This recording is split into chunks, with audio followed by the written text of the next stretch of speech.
Welcome to the Family Office, planning for the people who matter most. So I know everybody was trying to pray over at the Democratic National place where they all hang out, like is that at the DNC headquarters? Is that what they call it? The DNC headquarters? I don't know. I think it's just so funny. But I know they were over there probably trying to celebrate their early win because they were trying to tinker with the voting maps. But it seems like it's always unraveling for these guys. Do it. You act like they were the first. It was your president. Who was the first to do it? Donald Trump, Texas. That's no. Yes, it was. No. Train, as you're editing, bro, you put it up there. Who was the first to start tinkering? Who was the first? So as the Democrats continue to tinker with their maps and they got struck down, I'm just excited at the fact that you're going to see real districts that are not going to be gerrymandered districts. Oh my because God. You can't use ethnicity anymore because you can't. The Supreme Court struck it down, Len. So you're saying the Supreme Court is not like I understand what you're trying to say here.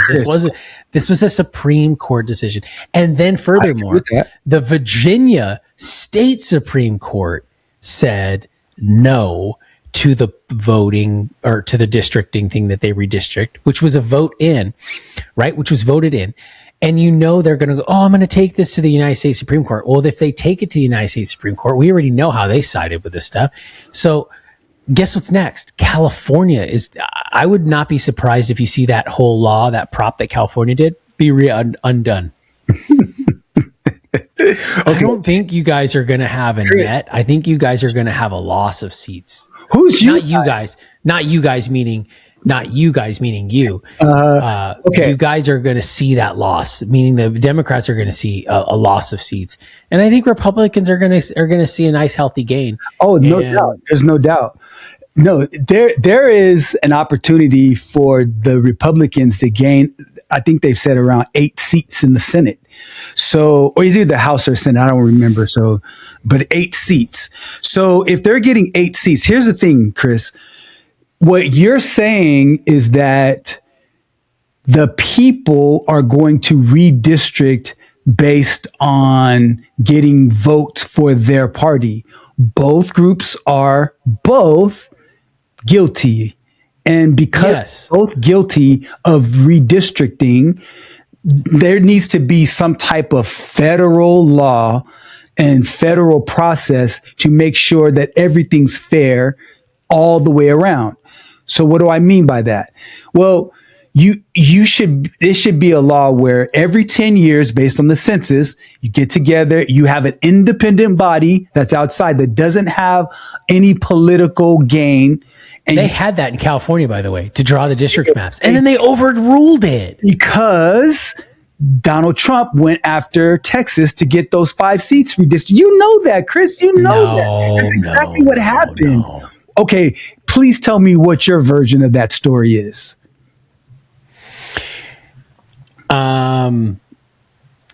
Yeah, maybe they did do it that way.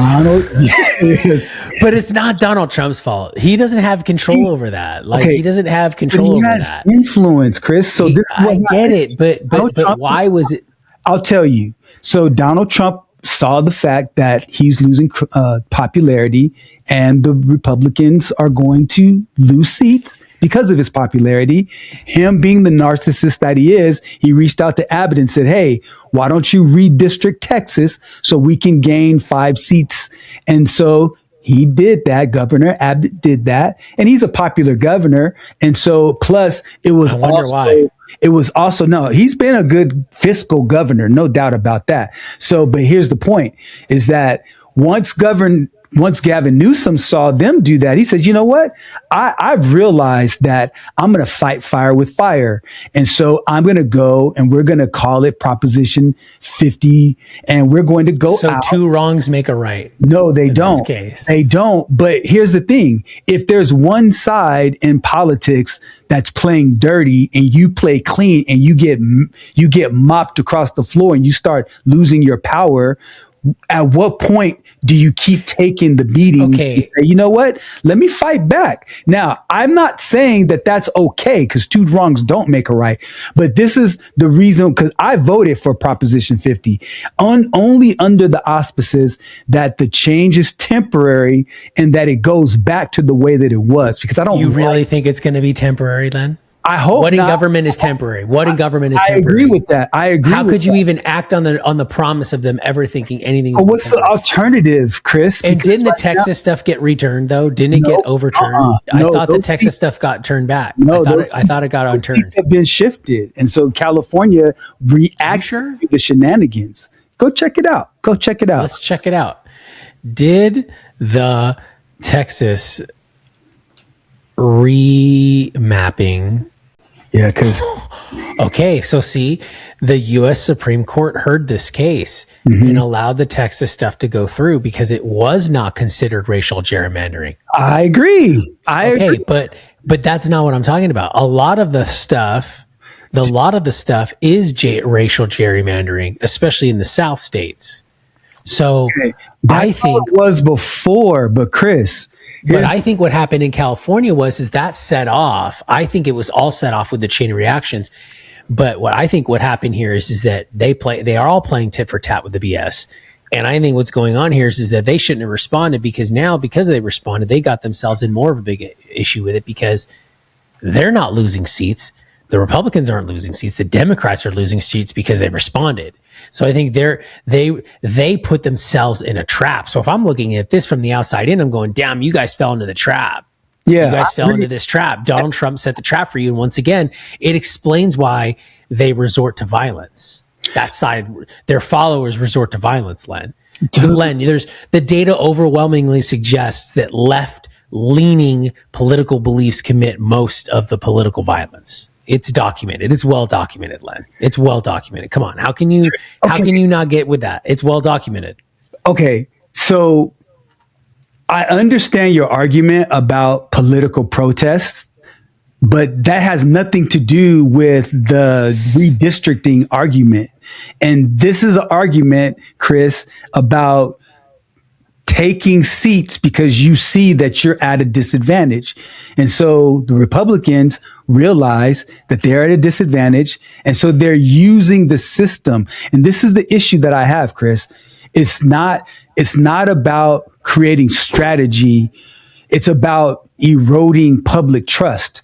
We're here to put them in office.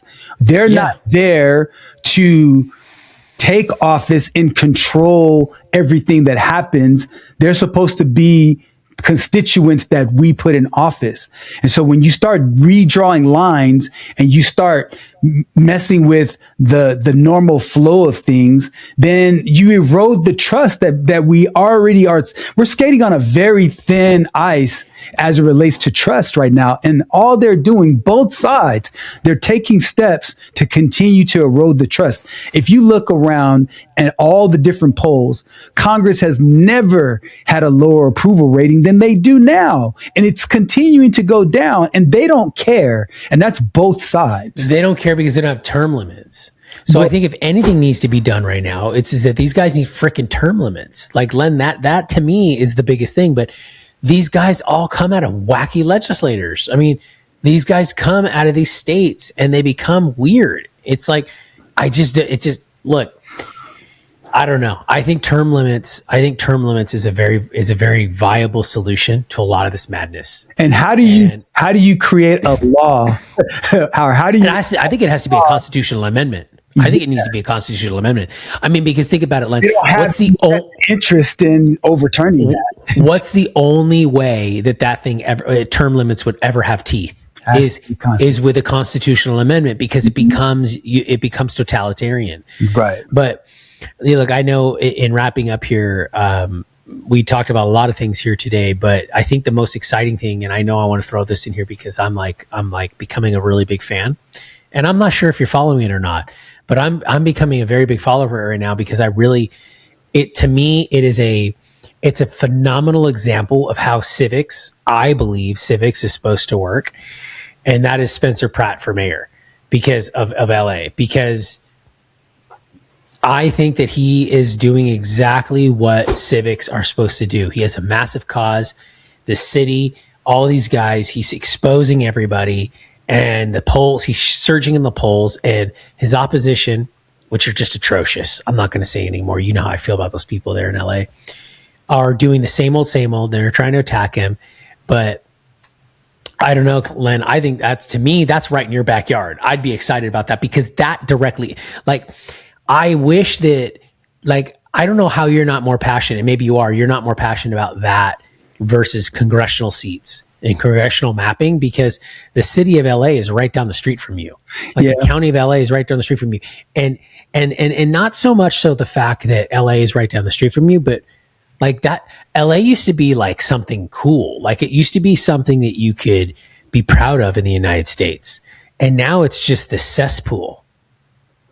It's disgusting. I would say this, that the idea of an outsider coming in to be in government is a great idea. I think here's the challenge.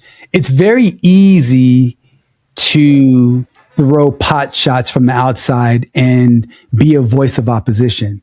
I think it's very easy to point out what's wrong with government. I think it's very easy to point fingers at mistakes that people have made, because when those mistakes are real and they're valid, they carry weight. And so I would be much more excited about Spencer Pratt becoming the mayor of Rancho Cucamonga or the mayor of Chino, right? Because it's less consequential. Los Angeles is one of the most consequential cities in the entire world, not much less the United States. I think I would say I'd put New York as number one, and I would put Los Angeles as number two in terms of its just its gravitational pull with regard to acting and regards to just the economy and commerce and all of that LA represents. So I would be excited about an outsider coming in, but you coming in to a huge operation, it's one thing. It's like this, okay? Let's say, for example, you are running a multinational company, Chris, and your company's worth $1 billion, okay? And your board has been there for 25 years. You're getting ready to retire and you're just done. You're ready to go. So some new whippersnapper's 21 years old, and he's got all of these great ideas, and he presents this perfect plan that's been written by Claude and ChatGPT and Perplexity and Grok all together. And it's beautiful on paper. And they recognize your flaws and they talk about what it is that your company did wrong. But now you say, you know what, man, this guy's got some fresh ideas. It's so refreshing for a 21-year-old to come. Would you let him into your company? Absolutely not. You wouldn't. Because why? He's not an operator. He doesn't know what he's doing to run your company. So while it's great, I would love to have him come in and be an intern. I would love to have him go do a startup somewhere else, and get some experience, then come back once you've got some notches on your belt. But until then, young whippersnapper, you can't bite off Los Angeles, bro. That's just too big. So I am with you because I am very much a non-establishment kind of a person. I'm attracted to the little guy, but I'm also a pragmatic thinker as it relates to execution.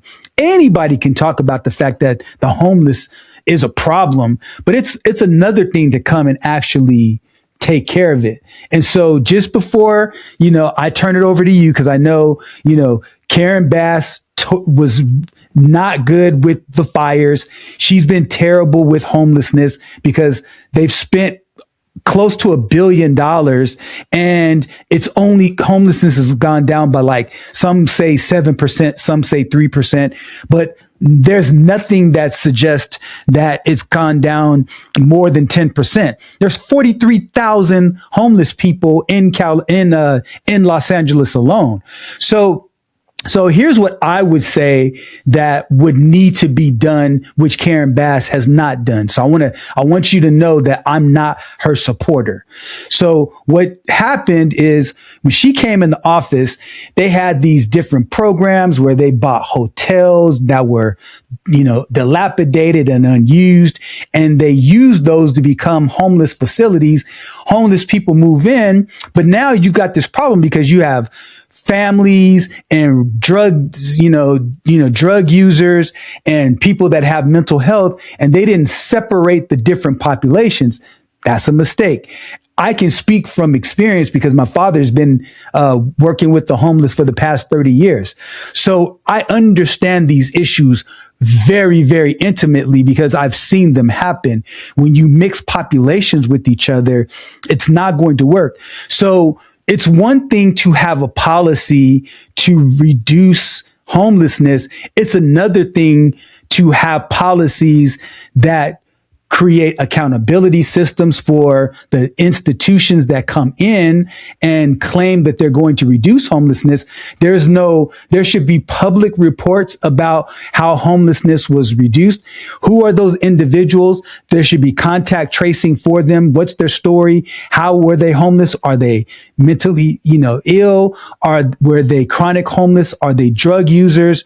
Are they, new families? Are they elderly? Are they, do they have not mental health challenges, but psychological and, cognitive challenges? Those are all different categories. Those populations should be together. She didn't take any of that into account. And so because of that, there was gross mismanagement of the execution of reducing homelessness. And so even though that was her platform, she didn't do a good job as an operator to make those things go away. And unless somebody comes in with some specific operational talent and organizational effectiveness as an operator, that problem's not going to go away. Because I'll tell you this, if I lived in Minnesota or Michigan or, anywhere that's north and cold, two places I'm going to go. I'm going to go to California or I'm going to go to Florida. And I'll probably go to California because I know it's more of a sanctuary city for a person who'd want to be homeless. Even though I'm in California, that's just the truth. They're not going to go for that much in Florida. So I guess all of that experience doesn't matter then. What experience? Oh, no. A political experience and operational experience are different. That's the problem. I see. Here's the thing, though. I don't think that matters as much, because then if that mattered as much, people would love Donald Trump because Donald Trump's a great operator.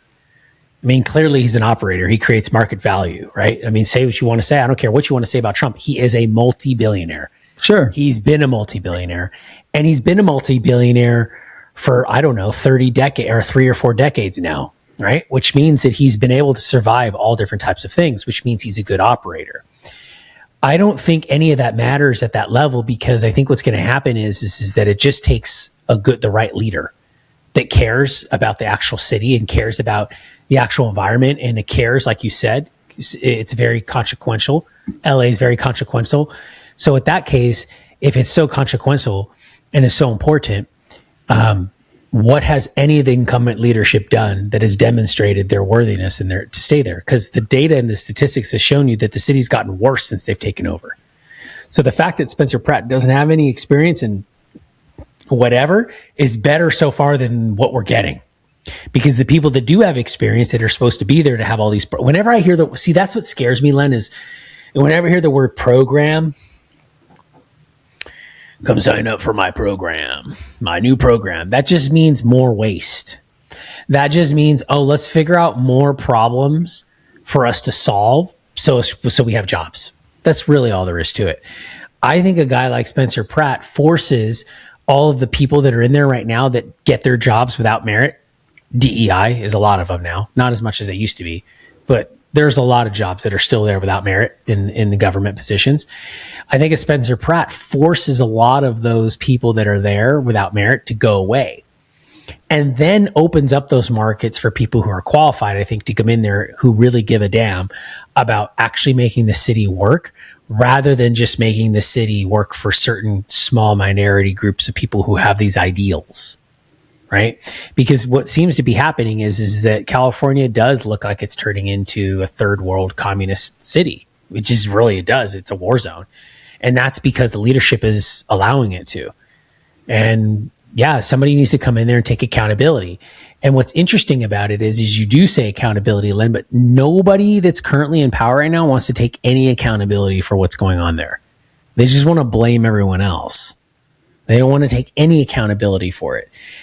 And then you see Dr. Oz. I don't know if you saw that, Dr. Oz, right? He's like, I don't know what position he fills, but he was in the streets of LA and they were doing those busts, like those DEA busts in the streets. And then you see it and you're like going, oh, wow, this is what effective high-level political appointees do. They actually go out and do the work instead of lying about it or doing parades.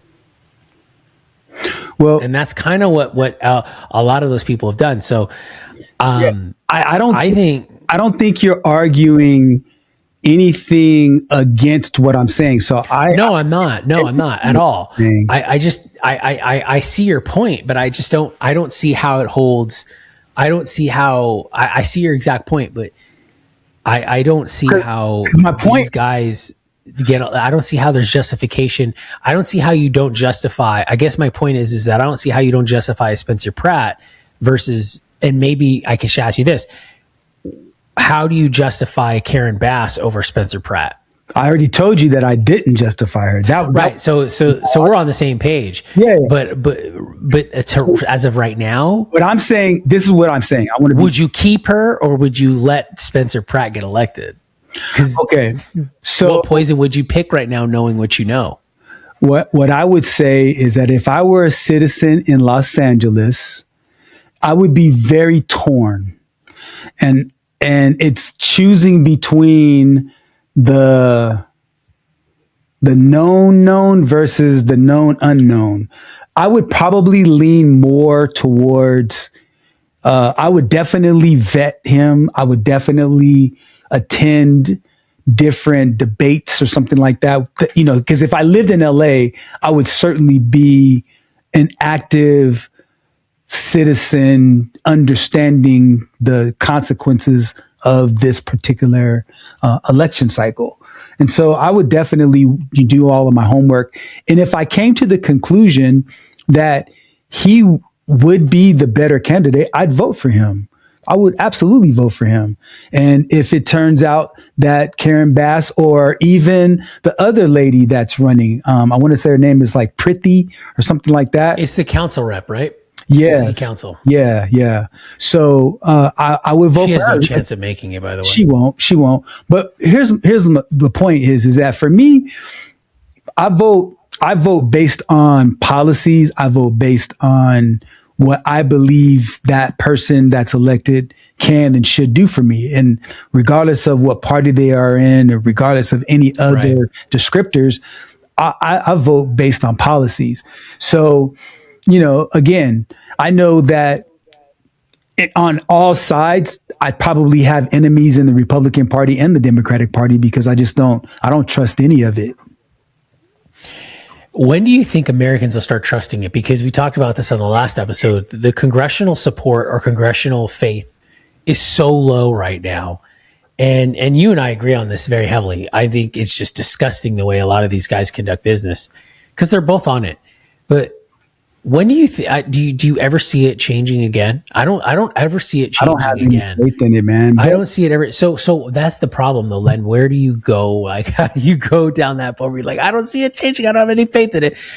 You know, because that doesn't leave you with a nice sense of, okay, where's this going? Yeah. Where are we going with this? How does this progress? It doesn't say that. You know what I mean? You can't leave a question unanswered like that. But then at the same time, how do you answer it? Exactly, because, you know, it's between a rock and a hard place. Because on the one hand, you just throw your hands up and say, I can't do anything. Or you start trying to, and then the matrix just sucks you in and spits you out. And so it almost feels like a no-win situation. But I have the solution. The best way to approach it to me is to find younger people. Because, you know, I'm getting up in age, man, where the level of time that I have to dedicate to, advancing things, that's just not, I'm not in that space anymore.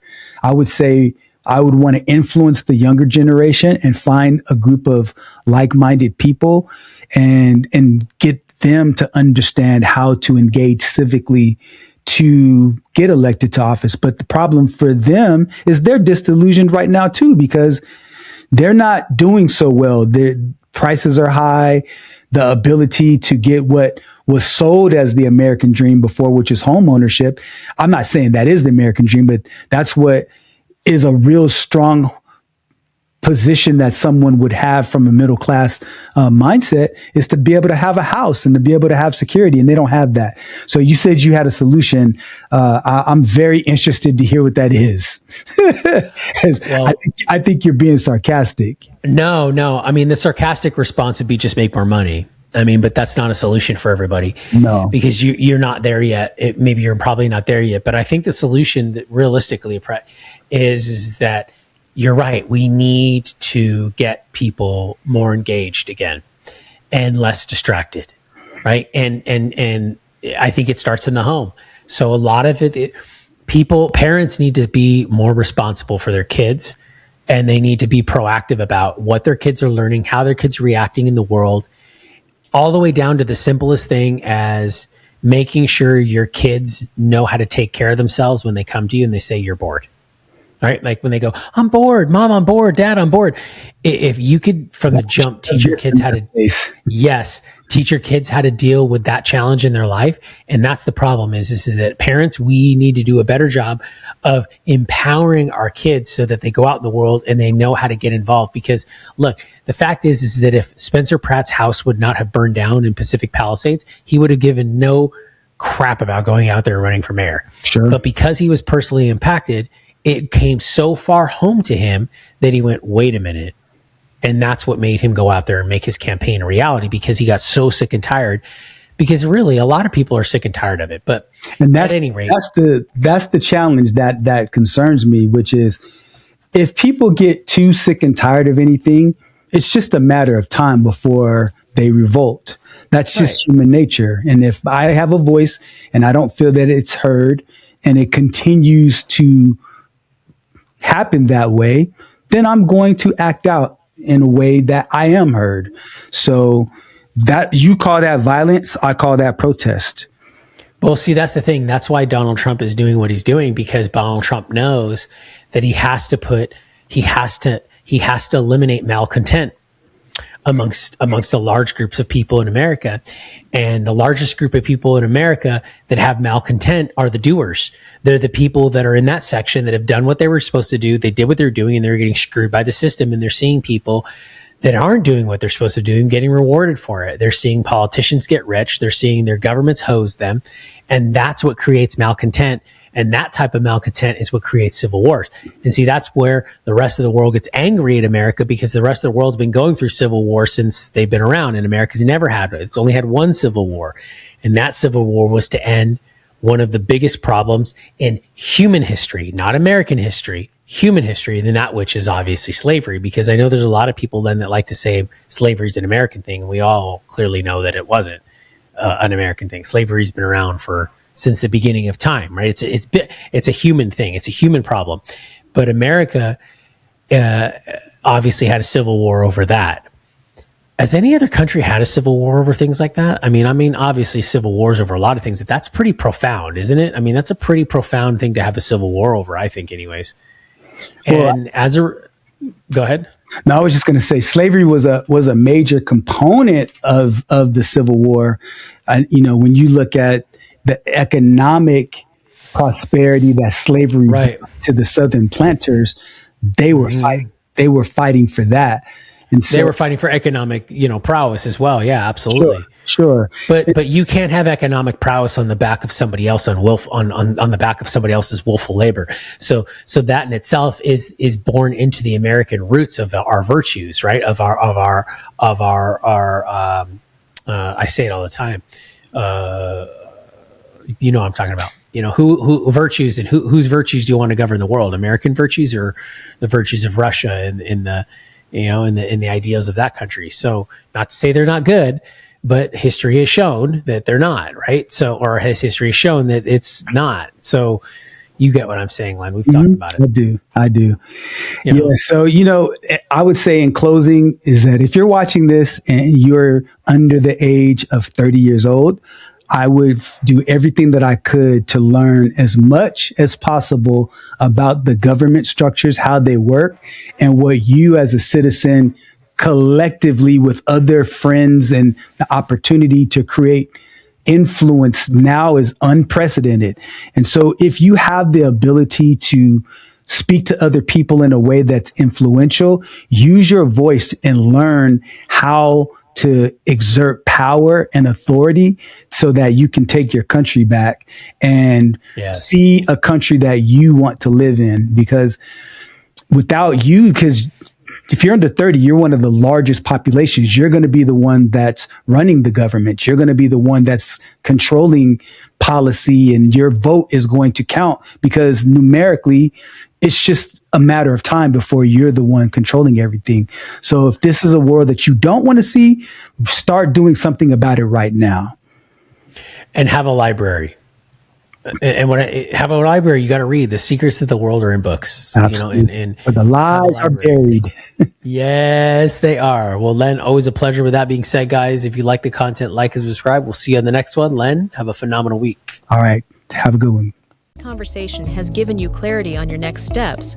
Please share this episode with someone who's walking the same path. Don't forget to like and subscribe so you won't miss future episodes. And remember, planning ahead isn't just prudent, it's an act of care. Thanks for joining us, and we'll see you next time on The Family Office.